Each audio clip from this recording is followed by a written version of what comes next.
Una de las ideas que es más común en nuestras culturas actuales es la idea de que realmente existe un espectro de géneros, ¿verdad? Que la persona puede, no solamente hay hombre y mujer, sino que hay varias cosas en medio e incluso más allá. ¿Cómo realmente podemos pensar correctamente sobre este tema y cómo impacta la forma en que vivimos cuando pensamos de esta forma diferente al respecto? The most effective lies of the culture are lies that contain a kernel of truth. And so here's the lie that we hear in the culture right now. There is a gender spectrum. So you got male on one side, female on the other side, and we can come up with as many other genders in between. You know, it's 156 according to Facebook, right? And so you've got this gender spectrum, okay? Well, the lie is that there is a gender spectrum. The truth is that there is a spectrum, but there's not a gender spectrum. There is a spectrum of masculinity and there's a spectrum of femininity. Okay, so what do I mean by that? Well, just take males, for instance.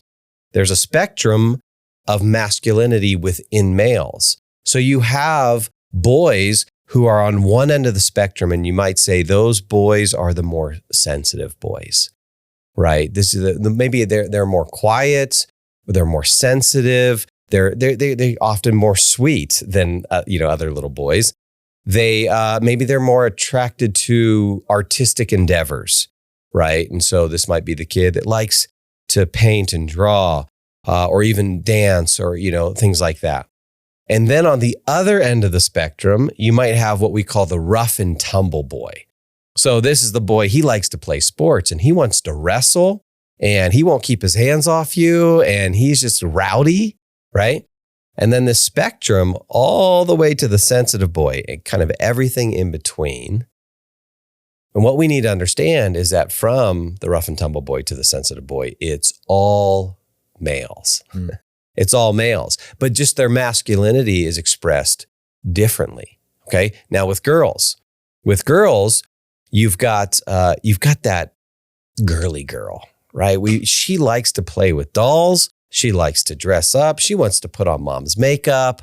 She loves all the pretty frilly things. And so you got the girly girl. And then on the other end of the spectrum, you got what we used to call the tomboy. This is the girl. She doesn't want to wear makeup. She's not interested in that. She wants to be on the field playing sports with the boys, or she wants to wrestle around, or she wants to go hunting or fishing or something, like that.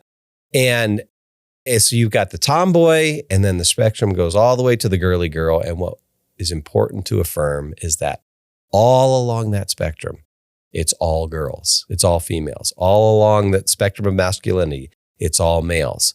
It does not mean that sensitive boy is really a girl trapped in a boy's body. It doesn't mean that tom girl who's more rough and tumble as a girl, that doesn't mean she's a boy trapped in a girl's body. No, it's all females and all males. But the spectrum is in how we express that masculinity or that femininity. And there's going to be a different spectrum. And what we have to be careful of is gender stereotypes. And so we want to be careful and say, well, all boys want to go hunting and fishing and want to play sports, right?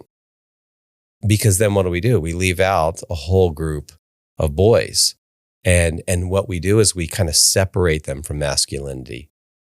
We actually disconnect them from their masculinity. And same with the girls. We don't want to say all girls have to wear makeup and be into fashion. No, there's a whole spectrum of expression. And so look, if you are a girl and you like sports, guess what? You're a girl who likes sports. If you are a boy and you like ballet, you know what that means? That means you're a boy who likes ballet.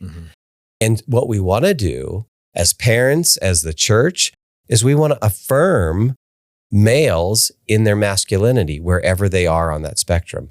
And we want to affirm girls in their femininity wherever they are on the spectrum, and help them see that their maleness and their femaleness is a gift from God.